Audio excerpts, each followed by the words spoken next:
You know, it's all out there, and you've got the model and the money.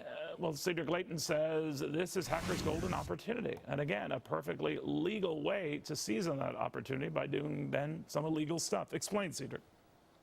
Well, Neil, it's like this. The data that they're mining right now, especially when they combine Omnicom and Publicity, they are going to be able to get all kinds of data. So that data is going to be stored somewhere on server farms in France, in the US, and other places.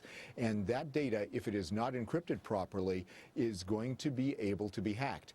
And when that data is hacked, that's going to create a huge opportunity for cyber criminals to go after that data. Right now, they're looking at taking, for example, Visa card numbers from the United States. They cost about $10 a pop now for cyber criminals to go after them.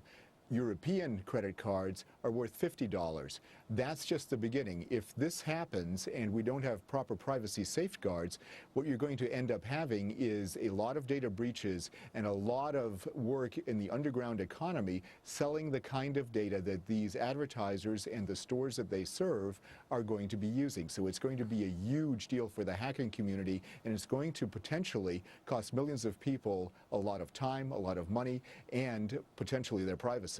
You know, and I always hear the argument expressed, and you've probably heard it as well, that only a small percentage of cases does this sort of leaking get out there. But when you have billions of transactions monitored, a small percentage could be hundreds of millions, and therein lies the rub. Exactly. It could be that high. In fact, you know, with data mining techniques and the ability to go after data, you may be able to engage in cyber criminal activity that will affect hundreds of millions of people. And they could do it either incrementally or all at once, depending on what the goals of the hacking group are in that particular case. So there are a lot of things that could happen.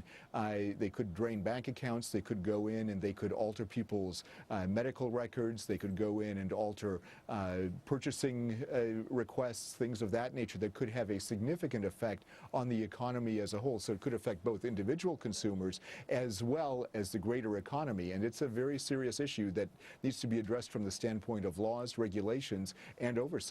And it's not, Colonel. Thank you very, very much. Good having you. You bet, Neil. Thanks for having me.